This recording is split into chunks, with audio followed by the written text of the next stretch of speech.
Welcome to part 2 of our 3-part season finale.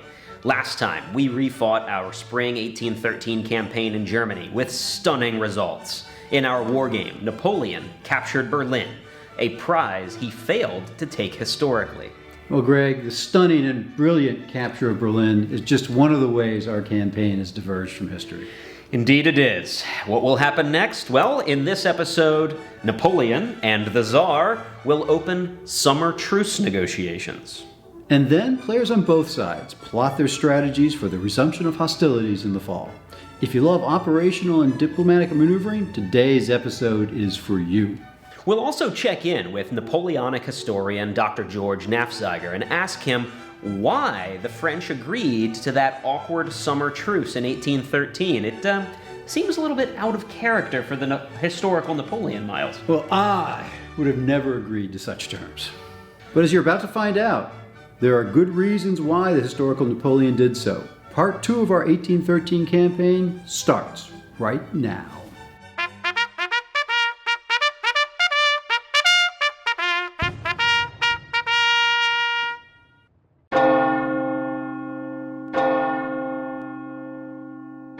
Why did Napoleon decide to have a truce, and why did the Allies want it? They were all exhausted. Their armies were beaten up, torn apart. Napoleon, again, lacking horsepower. And remember, it's a long walk from Madrid to Leipzig. It's a very long walk, and he was bringing fresh, trained troops. He needed to resupply, he needed to rebuild, and he desperately needed horseflesh. So, yes, it may have been a mistake, but that's 2020 hindsight. As I mentioned earlier, the Russians had lost 50% of their army, dead, marching from Moscow to Germany. And the Austrians, they had not suffered greatly. The Prussians, I do not know where they were in their mobilization of the Krumper system.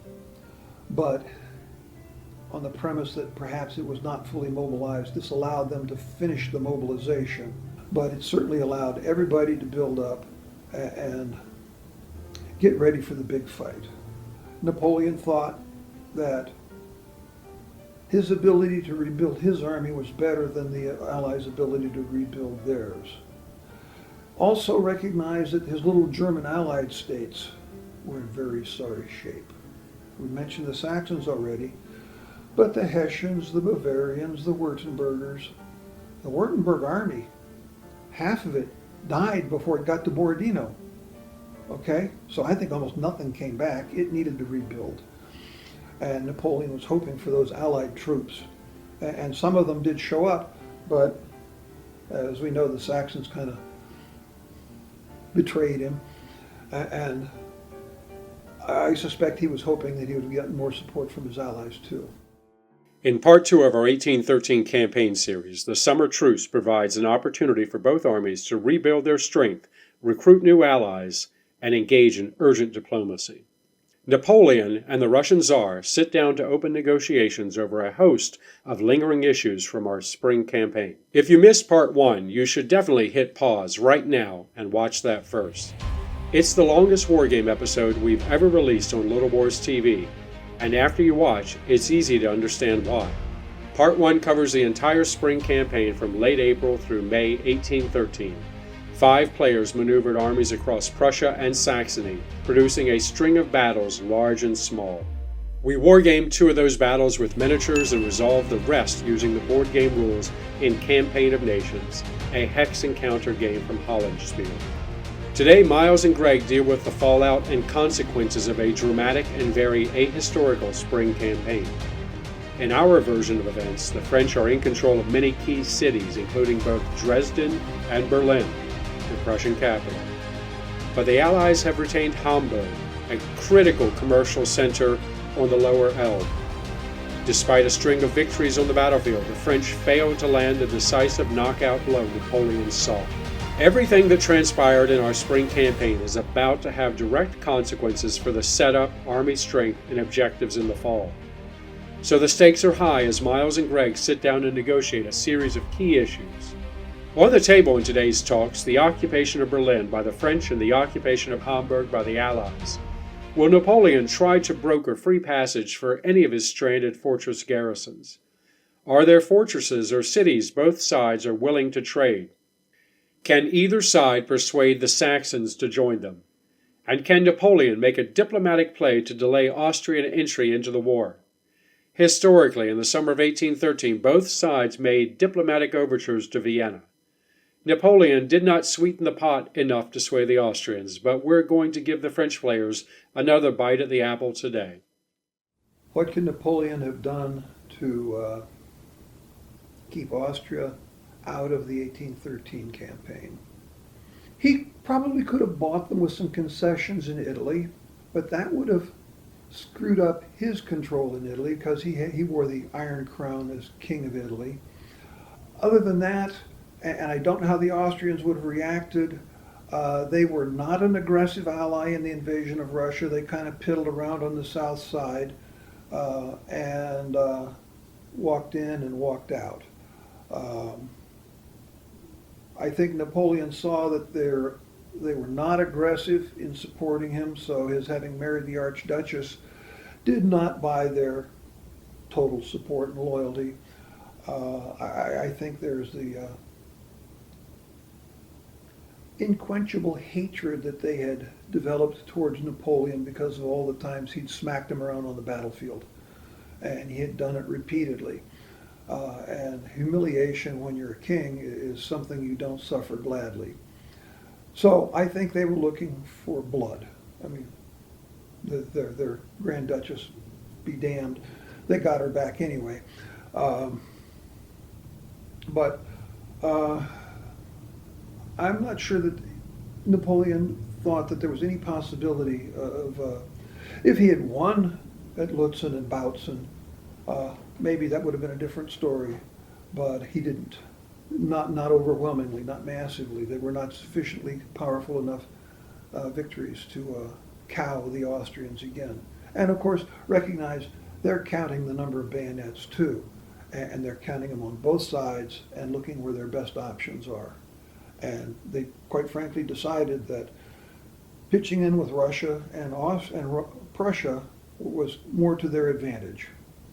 But that doesn't mean the Austrians will make the same decision in our version of history today.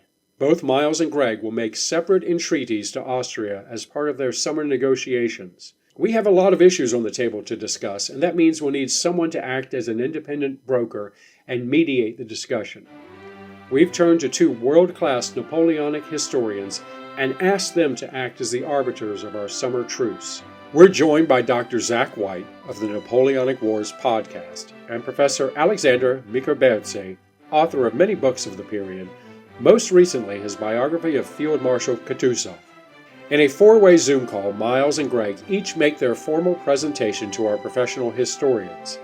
And if you want to hear the complete conversation, all 90 minutes of it, the entire Summer Truce Talks are available now as a podcast from Little Wars TV. Just go to Apple Podcasts, Spotify, SoundCloud, or Podbean, and you can hear the full conversation. In this video today, we're just going to provide you the key highlights and takeaways from the talks. And while Austrian involvement is a major point of discussion we'll circle back to, it was not the main area of interest our historians zeroed in on from the spring campaign outcome. I think for me, what is interesting in this scenario, and I think what is in many respects a change from a major change from the historical reality is the fall of Berlin. That is a big deal to the Prussians. Where are they now? We know that when the last time Berlin has fallen, the Prussian royal family has to retreat to Königsberg. In a historical case, we know that both Prussians and Russians generals, especially Alexander, had significant concerns for the morale of their army in the wake of Bautzen and Lutzen. So the fall of Berlin would have exacerbated the already existing problems, right? The question, I think, is then how do we account for it in the game? To what degree the demoralization can be played, especially kind of increased or added on to what we know was already happening. The third element, and I'll cede to Zach, The third element is that of outside allies besides Austria. What is the role of Britain? Now here, the fact that Hamburg has fallen is very interesting, because it opens the possibility of maybe an expeditionary force sent by the British with the help of their Royal Navy. The question will be how much of a force they can spare, considering the commitments in Spain. But last we checked, they were doing pretty well in Spain. We are not aware yet, that there will be a French ass-whooping coming in June. But maybe they can spare a few thousand troops to support, I guess, Wittgenstein in Hamburg and pose something serious there. Alex makes a really good point, because of course historically Britain's main role during all of this is to throw money at people as if it's going out of fashion. So something like 2 million ends up going to the Russians and the Prussians. I think it's about 500,000 gets offered to the Austrians, and that's in old money, not modern money. So you can see the scale, and then there's investments of weaponry and ammunition and all the rest of it. My sense is that perhaps that's all that Britain can offer in this scenario, when you consider the War of 1812 is going on at the same time. And I also think that Wellington would probably have had an aneurysm if anyone had suggested to him that rather than receiving reinforcements for a continuation of his campaign on what he would have considered a sort of second front, Britain was then going to divert those troops to another theatre. Of course, historically, Britain does send a very, very small contingent to Central Europe, but in terms of significance, British historians might like to big it up, but in reality, it's a minimal deployment. I find the prospect of delaying the Austrians a really interesting one. I appreciate that for the benefit of the scenario, actually, you're going to have the Austrians come in. But the big problem that we have here, of course, is Napoleon's winning. I mean, Napoleon was winning historically, and that was always part of the problem with these negotiations. And much though I'm not known for my sympathy towards Napoleon, I do have the feeling that actually the Allies are asking too much. They're sort of trying to pay Napoleon with his own coin in a lot of these instances. And within your scenario, Napoleon's winning even more so. So Alex is absolutely right to flag the significance of Berlin and the potential for that, to the occupation of Berlin, to have destabilized Prussian inclinations to continue the fight. So Berlin has to be on the table. It's almost too easy to look at this situation and not draw immediate comparisons with the 1806 campaign. It's another catastrophic humiliation. The Prussians enter the fray again, and what happens? Napoleon takes the seat of the Prussian king's power. That's a huge... We're talking about morale factors throughout this. That's a huge blow to morale. Predictably, Miles is unwilling to give up his occupation of Berlin, even when the Tsar offers Hamburg in exchange. Miles is also stubborn in his outright refusal to abandon any French fortresses, even ones deep behind Allied lines. Gregg surprises Miles with an offer of free passage under arms for any French garrisons, if Napoleon wants to evacuate. These are men Napoleon could add to his field army in the fall. Miles hesitates to consider this, but ultimately refuses. But there is one area where Miles is quite keen to negotiate: Austrian involvement.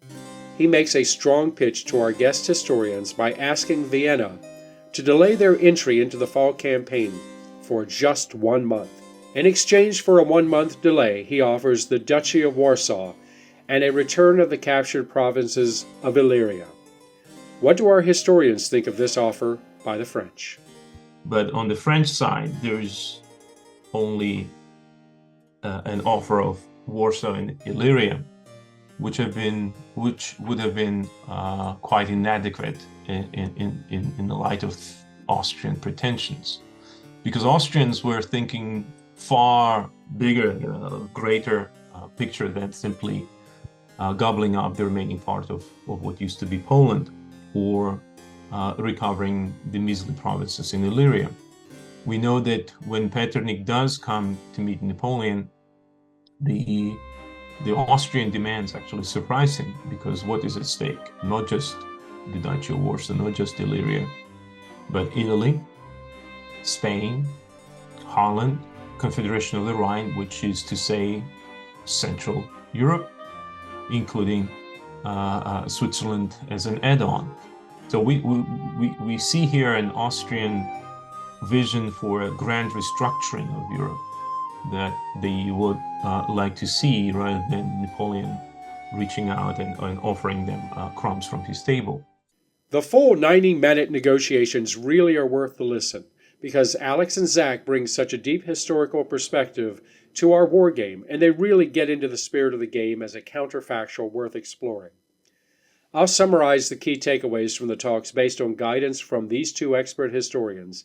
And again, we do want to thank Alex and Zach for being part of this exercise and joining us. These gentlemen were fantastic guests, and you'll be hearing from them again later in our 1813 campaign. Okay, let's talk about the outcome of summer talks and exactly how they will impact the fall campaign. First and foremost, Austria. Our historians agreed that the French did not achieve enough on the battlefield to offer enough diplomatically to sway Metternich. But there was a feeling that the wily Austrians might be willing to extend their neutrality several weeks if the French are willing to pay for it. Since this price would involve off-map territorial concessions, we agreed this would have to be paid abstractly, in victory points. The current tally going into the fall is 10-8 in favor of the French. For every victory point the French are willing to pay, we're going to allow them to buy a one-turn delay of Austrian entry into the coalition. Whether Miles wants to pay anything at all will be up to him to decide. It's a major decision with huge implications. Second, Berlin. Our historians felt the French capture of Berlin in the spring was a really big deal. Based on their feedback, we are penalizing the Prussians by reducing their historical army size by 30,000 men. We're also going to lower the morale rating of half the Landwehr units to represent a demoralized status. Third, Hamburg. Historically, Napoleon was adamant about retaking this city, one that had been added to the French Empire itself. But in our campaign, Miles does not pay Hamburg much mind. The loss of Hamburg is going to cost Napoleon 3 of his German allied divisions in the fall. We're also taking the advice of Alex and Zach to introduce a British expeditionary division. It will only be 6,000 men, but we're assigning this veteran division to Bernadotte's Army of the North, under the assumption the Royal Navy is now operating out of Hamburg. Fourth, an unexpected consequence of our summer talks. If you listen to the full 90-minute podcast of the negotiations, you'll hear Miles eagerly offer up the Duchy of Warsaw to the Austrians as bait.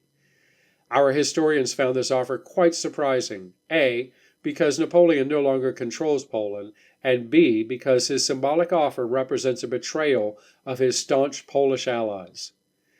Based on the feedback from our historians, we've determined that word of Miles' offer will leak to the Poles, and they will not be sending troops to Napoleon's army in the fall. Historically, the 8th Corps contributed about 20,000 men to the French ranks, but these veteran troops have decided to stay home in our version of history, disgruntled by Napoleon's abandonment of their cause. Finally, the last consequences of our spring campaign is the deployment area. During the truce talks, Napoleon and the Tsar were unable to come to an agreement on swapping any territory, so the front line remains in place based on the spring campaign. We are giving the French complete freedom of deployment anywhere within the zone they control. We're restricting the Allies a bit more, requiring the Army of the North to deploy in this region, the Army of Silesia in the east, and the Army of Bohemia somewhere in the south. Within these regions, the Allies are free to position their forces however they like. The army sizes and organizations are based on the historical strengths, which means the Allied coalition does enjoy a clear numerical advantage. The French, however, have the advantage of a central position with complete freedom of deployment. How will the two sides approach the fall campaign, and which strategies will they pursue? Before I convene the Allied War Council to discuss our strategy for the fall, there is one thorny question that I have to deal with, and it's one that was faced by the Tsar historically in 1813. who will command the Russian field army in the fall. In the spring of 1813, the sudden death of Marshal Kutuzov led to the elevation of Prince Wittgenstein. He was not a universally popular choice by the Russian rank of file, and in the summer of 1813, the Tsar bowed to pressure to replace Wittgenstein with Barclay de Tolly. In our spring campaign in Part 1, Josh played the role of Wittgenstein. Frankly, I think he did a pretty good job cooperating with Chow. If it were up to me, I'd probably retain him. But it's not going to be up to me. Did Josh do a good enough job? Well, we put that question to our Patreon community. They were allowed to vote on whether Josh should be retained as the overall Russian commander or replaced by Barclay de Tolly. We did not tell our patrons who would be playing the role of de Tolly, but they did get the opportunity to read written letters of appeal from both would-be commanders. And we got some great comments from patrons on this vote. I will share a few favorites. A reasoned and logical argument from Christopher here. While Wittgenstein was bold and aggressive, it resulted in multiple failures. I think at this point, de Tolly should be able to show us what he's capable of and try to turn the campaign around. It will also probably keep the French guessing as to how to counter the Allies in the field. We got a bit of poetry from Stephen. Don't lose your wit, avoid folly and choose Tolly. Vive le Tsar. That actually was not the only poem that we received. There were also some patrons who really got into character for this and seemed to enjoy the imperial Russian court culture of bitter backstabbing. Oh, mighty Tsar, I implore you be rid of this wretch Wittgenstein. Ouch, a little harsh. We saw some lengthy comments and mini novellas, all of which were thoroughly entertaining. But at the end of the day, the vote was not as close as I expected, and it also didn't break the way that I was personally hoping. 71% of our patrons voted to sack Wittgenstein and elevate Barclay de Tolly to command, despite the fact that they did not know this player's identity. Who is it? Well, we're not going to make you wait to find out. Let's meet our two teams for the fall campaign and hear the strategies that they intend to pursue. Well, gentlemen, it is time to embark on our crusade to liberate Germany in the fall of 1813.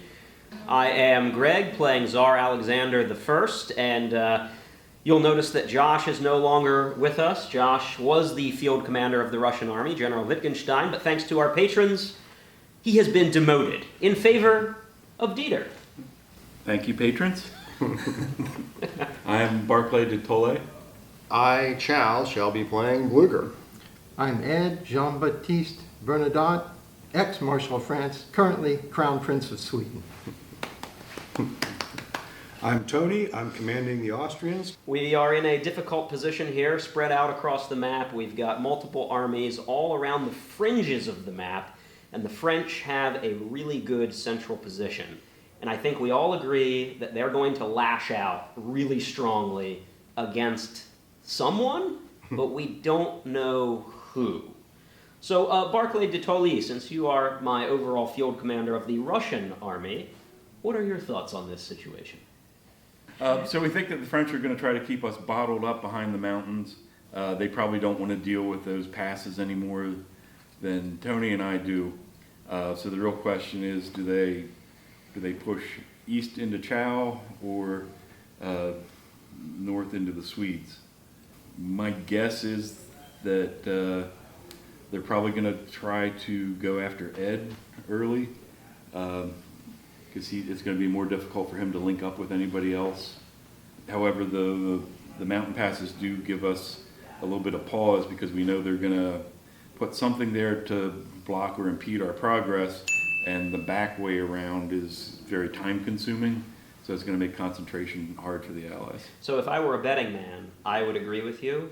I think if I were the French, I would go after Ed, because Ed's in the tightest spot. But Chow, I know when we were talking about this over the last few days, you are not necessarily in agreement that that's what the French would do. Well, it's one of the two possibilities. I think the other possibility is that with this command in the center, that they may be inclined to push to take the rest of Germany, and that keeps them in a position to bottle the Austrians behind the mountains. Whereas pursuit of Bernadotte, it gets them further away from that, And that would mean that the Austrians are absolutely going to be able to cross the mountains and link up with my Prussians somewhere in here. Ed, since you're the one who's kind of, I think, in the most vulnerable spot on this northern table edge, what are you thinking for the first opening weeks of the campaign? How are you going to deploy? I'm going to deploy most of the forces over here, leave a covering force at Hamburg. I'm not all that worried. I honestly don't think the French know what they're going to do at this point. They'll wait for everybody to set up and they'll lash out at the closest one. All the Swedish army has to be is slightly farther away from the French than one of you fellas. And as far as me running, you wouldn't think it by looking at me, but I can run pretty fast. Field Marshal Schwarzenberg, you and Dieter are both going to be below the mountains around Prague with our largest field force. How are you thinking you're going to get out of the mountain ring? Well, I believe that the French will continue their drive into Germany.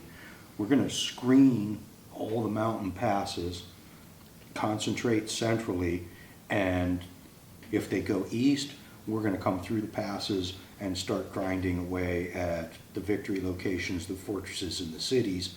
If they decide to come into the mountain pass, which I don't think they'll do because it's a killing pocket, then we have two large armies there ready to engage them on a very narrow front. Let's Allies swap on out. 3! When our powers unite! 1, 2, 3, allies! Yeah, that's Hello, I am Emperor Napoleon, and joining me today are my trusty marshals. Marshal Ney. I'm Marshal Eugene. Marshal Murat. You may notice that there's one marshal missing. Eugene, would you like to explain that to our viewers? In the last campaign season, I, Eugene, captured Berlin, a feat which could not be done historically, but yet I did it. And as a result, Davout has been sent to Italy, not I. I get to help the Emperor achieve this great victory. Victory does have its benefits, Eugene. I look forward to you continuing your winning ways, however unlikely that may be. Well, gentlemen, we're on the eve of battle. The Allies outnumber us significantly, but their armies are a bit scattered. We've had the option, because the cowardly Austrians have offered to sign a separate treaty and delay their entering the war. But doing so may allow the Allies to concentrate their forces more quickly than we want. I say we eschew needless delay. We take no armistice, and most importantly, we take the fight right to the Austrians, my ungrateful in-laws. Eugene, because you are the conqueror of Berlin, I give you one of the most important tasks. You, with a moderately sized force, will be a delaying action. You will start in Berlin, and your job is to take the Allied armies, likely the Army of the North here, and the Army of Silesia, and take them upon a merry chase, but defend the riverbank here. The rest of you gentlemen will join me in a lightning advance into Austria, where we hope to trap their army and destroy it and take Prague, and turn that mountain range into our defensive bastion. For Prague gives us 2 precious victory points on top of the 2 we start the scenario with. The Allies, sure, they may take Berlin. They may even take Leipzig, which will give them a total of 3 points. We're still in the advantage. But most importantly, we can use those mountains to defend ourselves against the onslaught. And then hopefully they'll make a mistake to allow us to do a lightning march to take back Dresden. I think that's our best option. Are you with me? I will not fail you. We are with you, Emperor. All right. We'll water our horses in Prague, Emperor. Excellent. Vive la France! Vive l'Empereur! Vive la France! Vive la France. Do we have to say it again? Vive la France! Vive la France! Vive la France! Vive la France! The chessboard is set. Our armies are ready to march.